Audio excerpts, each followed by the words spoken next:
He doesn't leave his room anymore. It's not stubbornness, it's not neediness, it's something different, something you feel but can't name.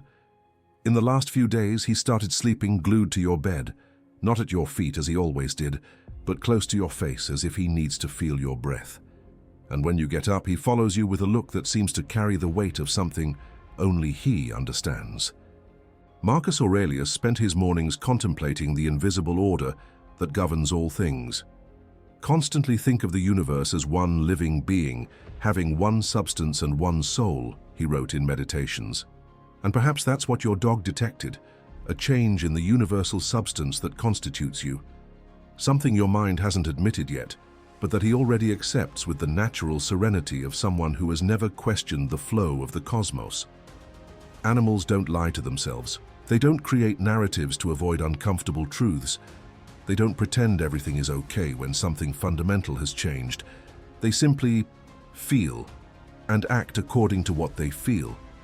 That's why he can't eat properly when you're not around. That's why he watches you with that new intensity, as if he's memorizing every detail of your face.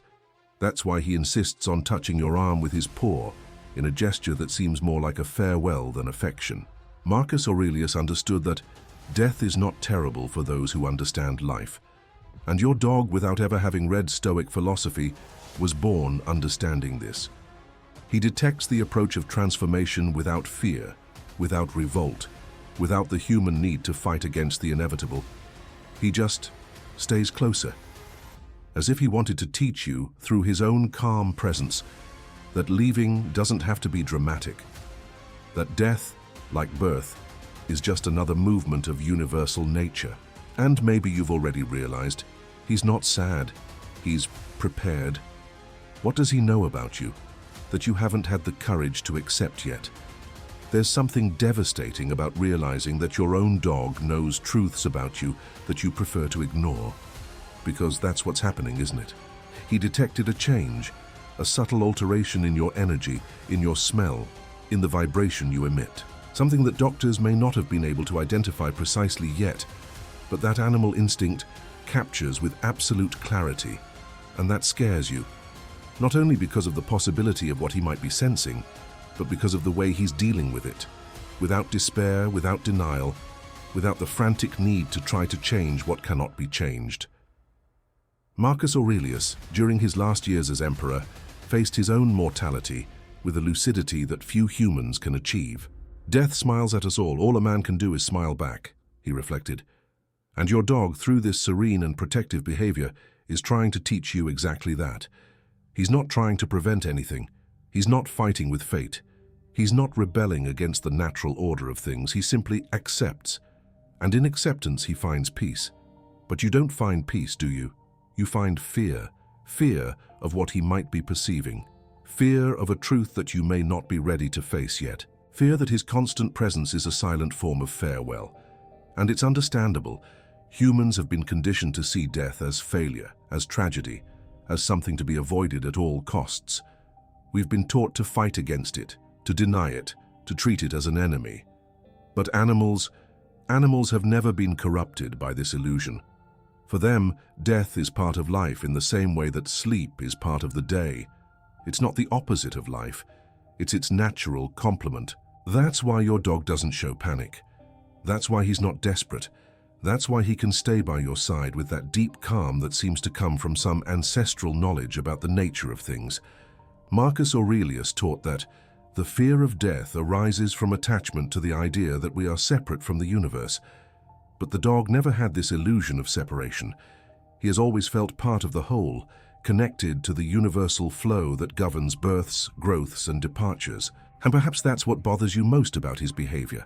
The silent reminder that you are also part of this flow, that your individual existence, however significant it may be to you, is just a temporary movement within something much larger. He watches you with those eyes that seem to say, I know, and it's okay. But for you, it's not okay, is it? You want more time. You want more projects.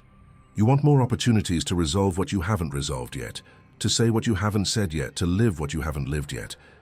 And he just wants to be close to you while that's possible, without haste, without an agenda, without the need to accelerate or slow down the process, just present, completely available to witness and accompany what needs to be witnessed and accompanied. The Roman philosopher discovered that life is more like wrestling than dancing, insofar as it has to stand ready and firm against what is sudden and unexpected. But your dog transformed this preparation into something different. Not armed resistance, but serene acceptance. He's not preparing to fight, he's preparing to accompany. And perhaps that's what you need to learn from him most at this moment, that facing your own mortality doesn't have to be a battle. It can simply be a recognition, an acceptance, a dignified surrender to the natural movement of existence. He's not afraid of your departure because he never had the illusion of permanence. And perhaps he's trying to teach you that you can also find peace in this acceptance. Not peace in death, but peace in life, conscious of its own temporality. Do you remember when you started to notice that something had changed in him?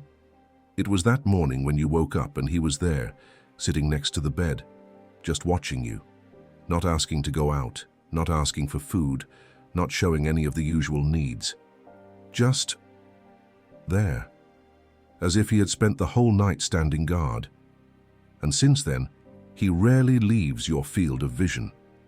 Marcus Aurelius, during his final years, observed how nature prepared all creatures for their inevitable transitions.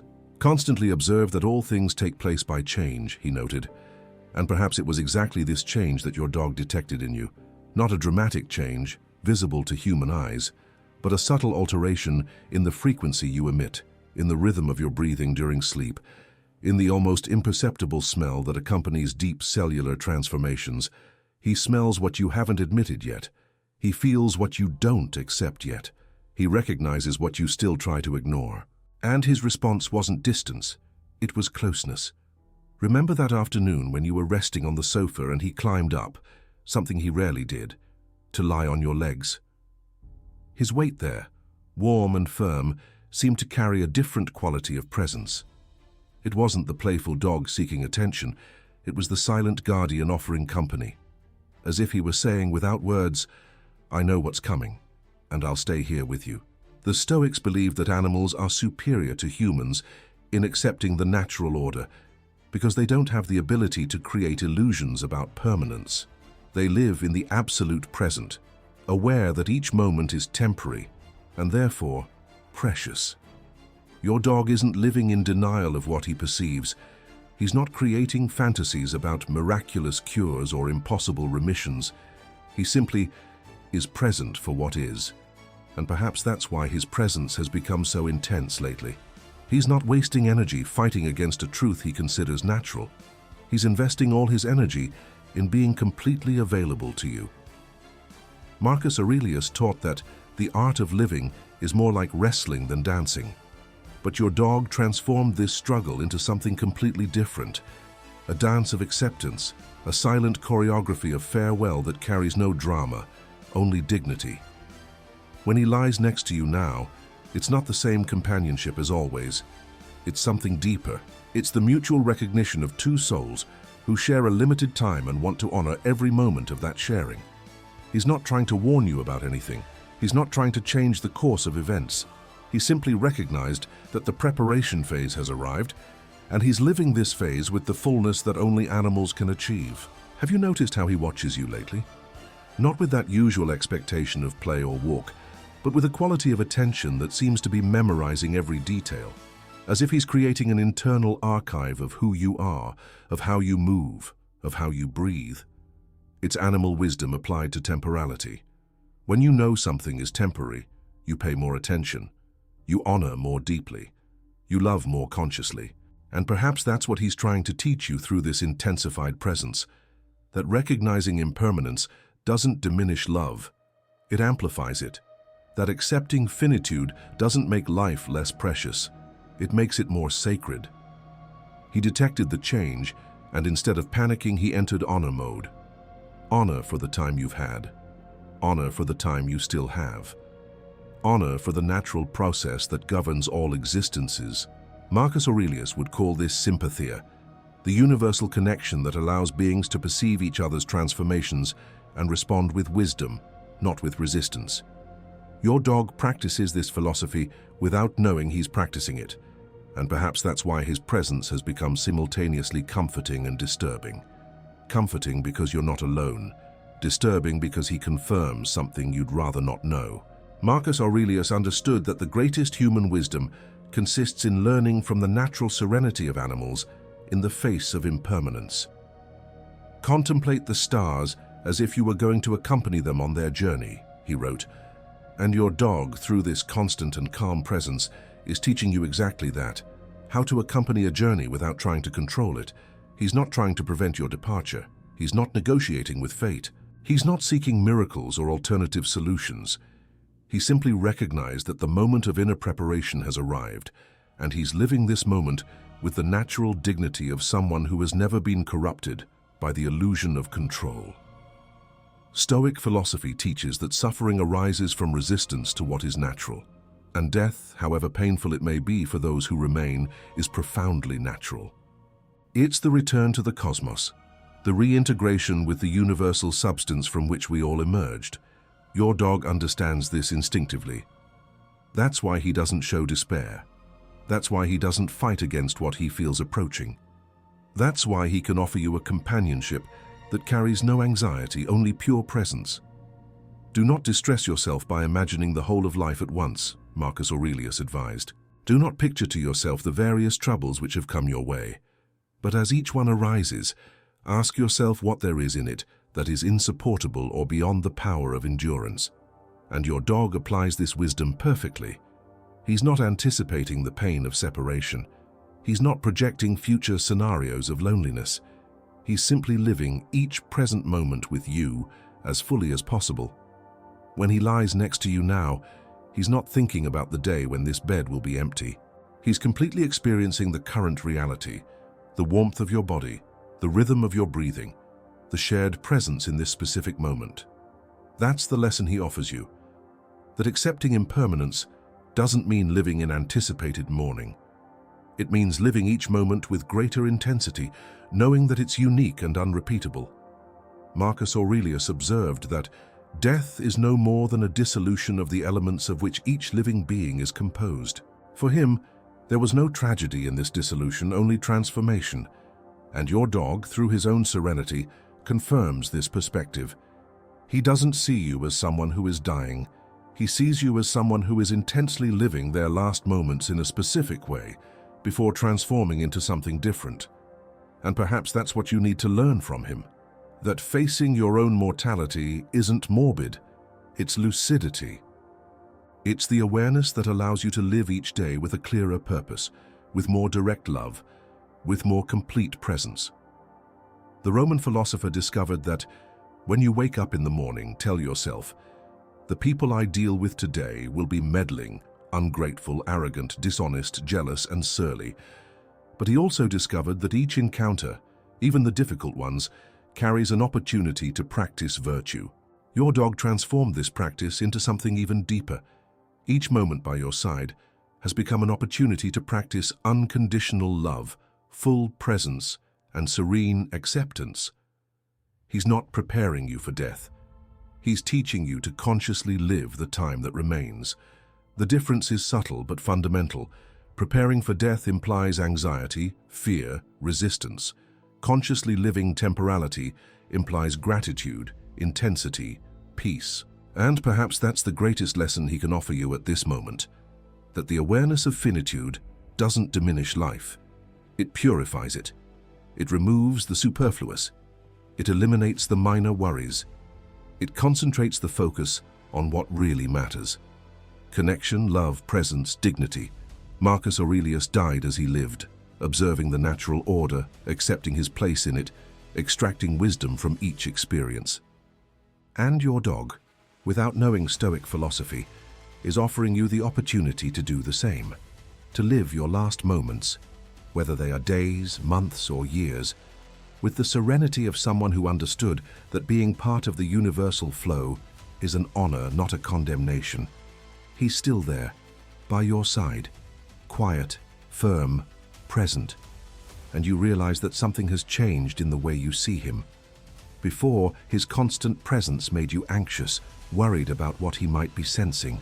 Now you begin to understand that he's not there because of fear. He's there because of love. Marcus Aurelius in his last writings reflected, "Very soon, all of us will be dead. In a little while, not even our names will be remembered." But he also understood that this truth doesn't make life meaningless. It makes each moment more sacred. And your dog, through this simple and constant presence, teaches you exactly that. That recognizing temporality isn't giving up on life. It's honoring it. When he lies next to you now, you no longer feel that tightness in your chest. You no longer feel the fear of what he might be detecting. You feel gratitude. Gratitude for having someone who accompanies you without judgment, without haste, without an agenda. Someone who completely accepts the present moment, whatever that moment may be. He taught you that accepting doesn't mean giving up. It means stopping fighting against what cannot be changed to invest all the energy in what can still be lived. And what can still be lived? This silent conversation between you, this mutual recognition, this pure companionship that doesn't need words to be complete. Life is a brief stay in an inn, not a permanent home, Marcus Aurelius observed, and your dog never had the illusion of permanence.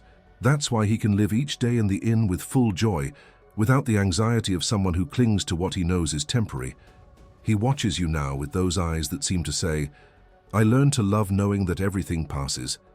And you can learn that too. It's not a lesson about death, it's a lesson about conscious life, about conscious love, about conscious presence.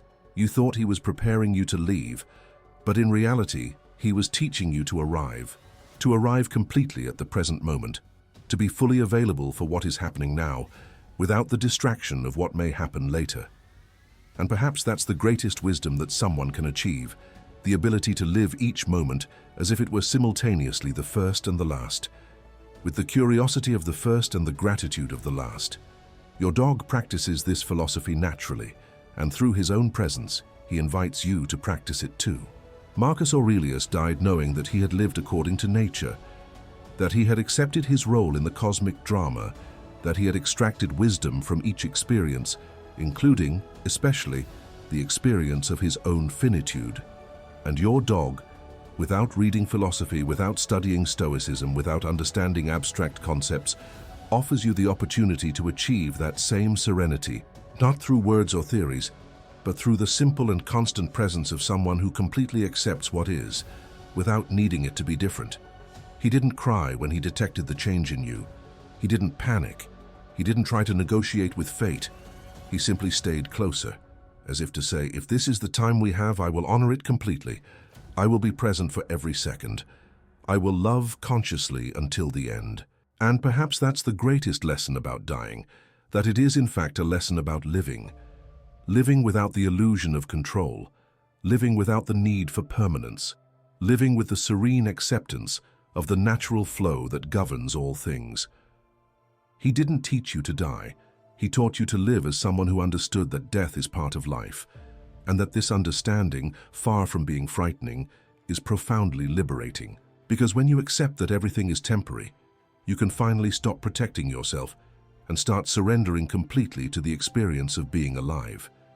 He already understood that, and he's waiting for you to understand it too. Like this video, if you've ever felt that silent presence of someone who knows more than you about what's to come. Comment if you recognize that look that doesn't judge, only accompanies. And share with those who need to know that accepting impermanence is the first step to living completely. Because in the end, the best teachers are those who teach us to live through their own way of loving.